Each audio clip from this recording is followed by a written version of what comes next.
viagem é essa? Lembre-se, você está no Filmes Nostálgicos.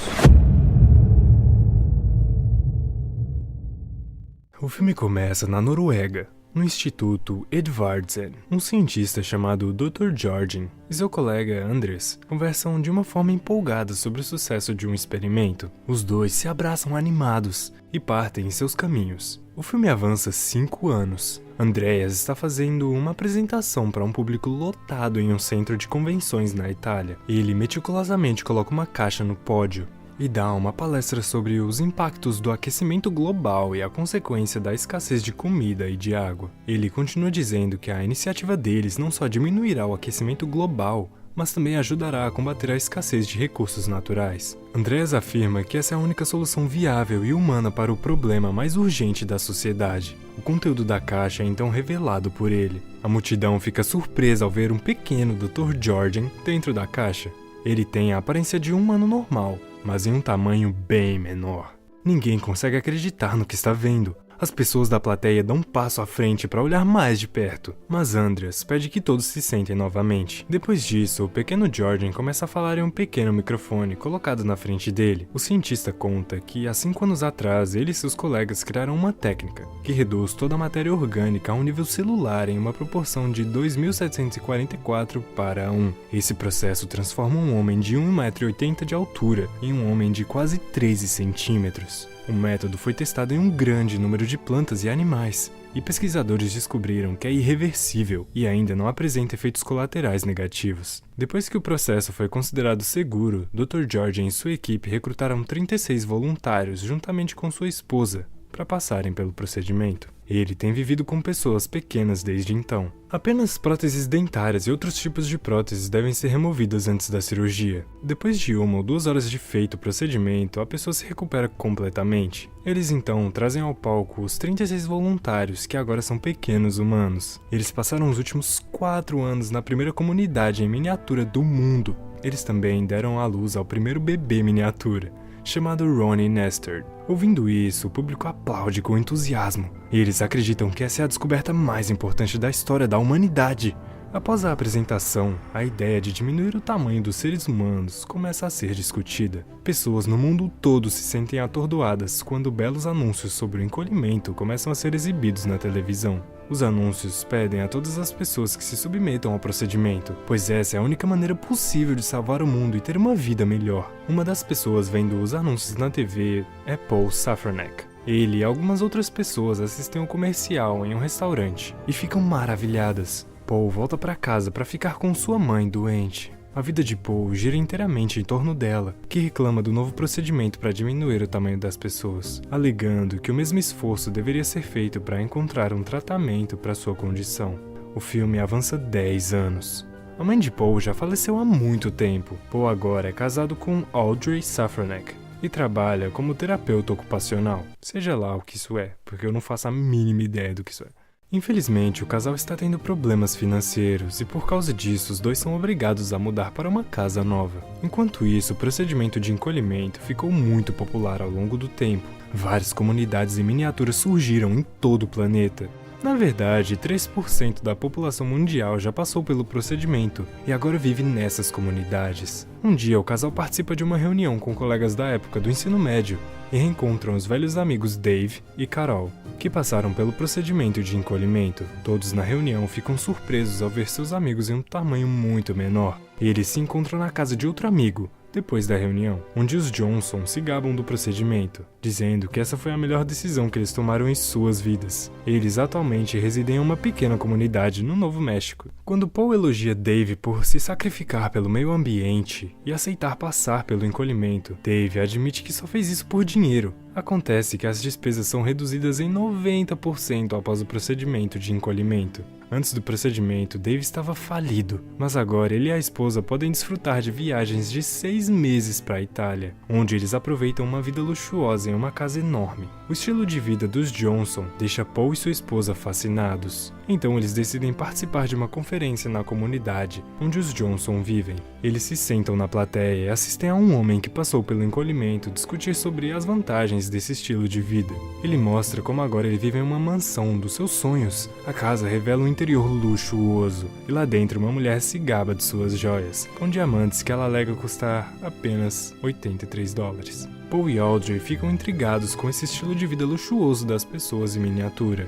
Eles seguem para uma área de visualização, onde conseguem ver toda a área de lazer daquela comunidade. Lá, redes especiais são usadas para manter mosquitos e os raios UV longe da comunidade. O casal fica impressionado e finalmente decide passar pelo procedimento também. Na próxima cena, eles encontram um agente, que os informa que seus $152 mil de ativos equivalem a $12 milhões no território da comunidade. Ao ouvir isso, Paul e Audrey ficam completamente surpresos. Mais tarde, eles decidem vender seus pertences em uma garagem para se livrar de tudo e viver como miniaturas. O casal dirige para a comunidade no dia seguinte, onde irão passar pela técnica de encolhimento. Ambos se sentem nervosos com o procedimento, mas Audrey parece ser a pessoa mais insegura. Na sala de espera, os dois são separados, e Paul é levado primeiro. Eles são informados de que se encontrarão novamente após a cirurgia, quando já estiverem encolhidos. A cabeça e a sobrancelha de Paul são raspadas no início do procedimento, pois o cabelo não pode ser encolhido, então eles o colocam em roupas de hospital e aplicam um sedativo para raspar todos os pelos de seu corpo.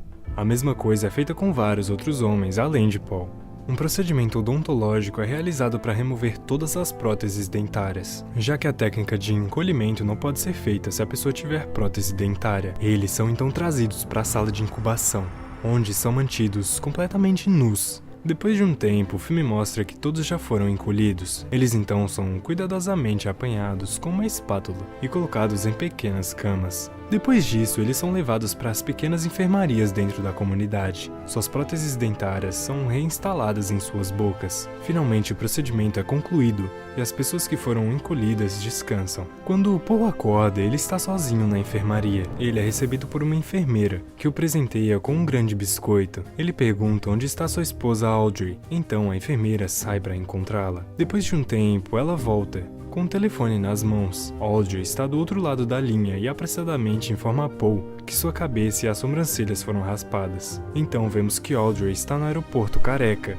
e com apenas uma sobrancelha. Paul fica surpreso ao saber que Audrey se desesperou quando eles começaram a raspar suas sobrancelhas e tomou a decisão de não passar pelo encolhimento no último minuto. O casal discute pelo telefone. Paul está agora sozinho em sua nova pequena cidade. Ele é levado para sua luxuosa casa, mas agora ele terá que viver sozinho. Um ano se passou. Audrey e Paul se divorciaram.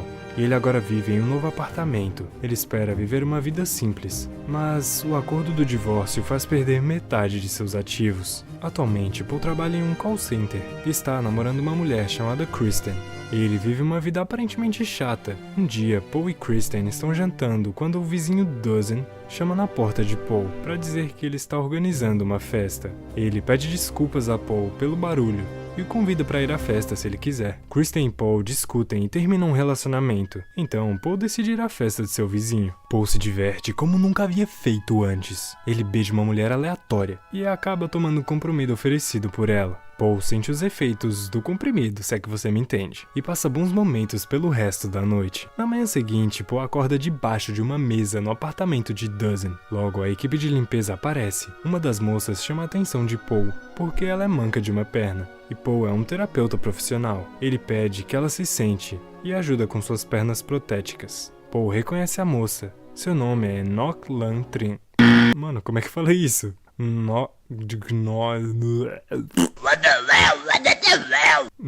Lan Tran, uma ativista política vietnamita que foi presa e submetida a um encolhimento contra sua vontade. A história dela foi transmitida em todo o mundo, mas eventualmente caiu no esquecimento. Paul é terapeuta e não médico, mas ainda assim a moça o leva para examinar os outros moradores de sua vizinhança. Paul percebe que o lugar onde Ngoc Lan mora é bem pequeno e se encontra em péssimas condições. Paul conhece a colega de quarto de Ngoc, uma mulher espanhola gravemente doente. Ngoc Lan quer que Paul a ajude, mas ele não sabe nada sobre a condição da moça. Ele ajuda Ngoc Lan com sua prótese, mas ele acaba quebrando a prótese por acidente. Como resultado, Nocklan pede que Paul faça o trabalho de limpeza dela, até que a nova prótese chegue. Todos os dias, Paul vai trabalhar na faxina. Eles juntam as sobras de alimentos das pessoas para as quais eles trabalham e distribuem as comidas entre os moradores da comunidade, onde Nocklan mora. Um dia, Nocklan é chamada para a limpeza da casa de Dustin, que fica surpreso ao ver Paul trabalhando como faxineiro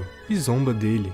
Paul diz que terá que fazer isso pelas próximas 6 a 10 semanas. Ao ouvir isso, Dustin fica triste e decide ajudar seu amigo. Ele convida Paul para acompanhar ele e seu amigo Joris Conrad em uma viagem para a Noruega, onde a primeira pequena comunidade foi criada. No entanto, Nocklan insiste que ela deseja ir também, já que ela foi convidada pelo Dr. Jorgen, o cientista que começou toda a história do envelhecimento. Ele também é um residente da mesma comunidade e está ansioso para ver Nocklan depois de ouvir sobre seus atos corajosos no Vietnã. Paul e Dustin ficam desconfiados no início, mas no fim eles concordam em ir para a Noruega, junto com Nocklan. Alguns dias depois, eles se reúnem no barco de Dustin e estão navegando. De repente, eles se deparam com o Dr. Jorgen e sua esposa Anne Helene, que também estão em seu caminho para a comunidade a bordo de seu próprio barco. Dr. Jorgen eventualmente vê Nocklan e pede desculpas pelo procedimento criado, por ele ter sido usado à força nela. Lá, o grupo é informado sobre a liberação de metano na Antártica, que como consequência aumenta o aquecimento global em uma vasta porcentagem. Isso não pode ser evitado e a espécie humana será extinta em 100 anos, devido à superpopulação em massa. O encolhimento foi criado para diminuir pelo menos um pouco a probabilidade de extinção. Porém, apenas 3% da população mundial aceitou passar pelo procedimento. Dr. Jorgen está com o coração partido, já que sua criação chegou tarde demais para resgatar o planeta. Por fim, ele menciona que o dano é irreversível e não há solução para mudar isso. Mais tarde, Nocklan e Paul estão em sua cabine juntos. Paul está examinando as pernas de Nocklan. Eles acabam se aproximando e passam a noite juntos. Na manhã seguinte, o grupo finalmente chega à primeira comunidade, um lugar pequeno onde todos se dão bem. O grupo é muito bem recebido pelos habitantes. O lugar é muito diferente da comunidade onde eles vivem, pois não tem redes de proteção e é menos desenvolvido. Mais tarde, durante o jantar, o grupo descobre que os moradores construíram uma espécie de bunker enorme dentro de uma montanha para proteger a comunidade e a humanidade em caso de extinção. Toda a comunidade, incluindo o Dr. Jorgen e sua esposa, vão entrar no bunker no dia seguinte. Paul fica inspirado pelos comentários do Dr. Jorgen e também deseja se juntar à comunidade. Ele tem a impressão de que foi enviado para lá por um motivo, e por causa disso, quando Nocklan pede para ele voltar, ele tem a impressão que ele foi enviado para lá por um motivo. E por causa disso, quando Nocklan lhe pede para voltar com ela, ele se recusa. Dustin e seu amigo decidem voltar para a comunidade. Na próxima cena, faltam algumas horas até que todos migrem para o bunker. Nocklan pergunta a Paul se ele fez amor com ela porque ele tinha pena dela, ou se ele realmente se importa com ela. Paul responde que ele se preocupa com ela, mas que o bunker deu um novo significado de vida a ele. Quando chega o momento, Paul se despede e entra no bunker, deixando os outros 3 para trás. No entanto, ele muda de ideia no meio do caminho, ao perceber que ele ama Nocklan demais para deixá-la. Sem perder tempo, Paul volta correndo e abraça Nocklan. Enquanto isso, a porta do bunker se fecha, para nunca mais se abrir. Na última cena do filme, Nocklan e Paul estão vivendo juntos e ajudam os moradores da comunidade. Paul finalmente encontrou o sentido de sua vida ao lado de Nocklan.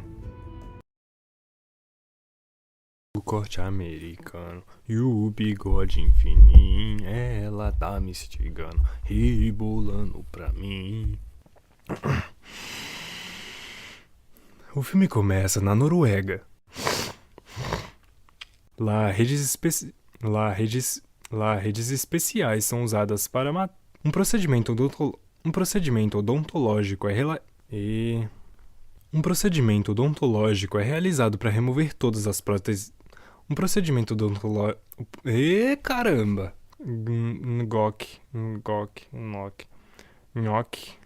Nock Lantran.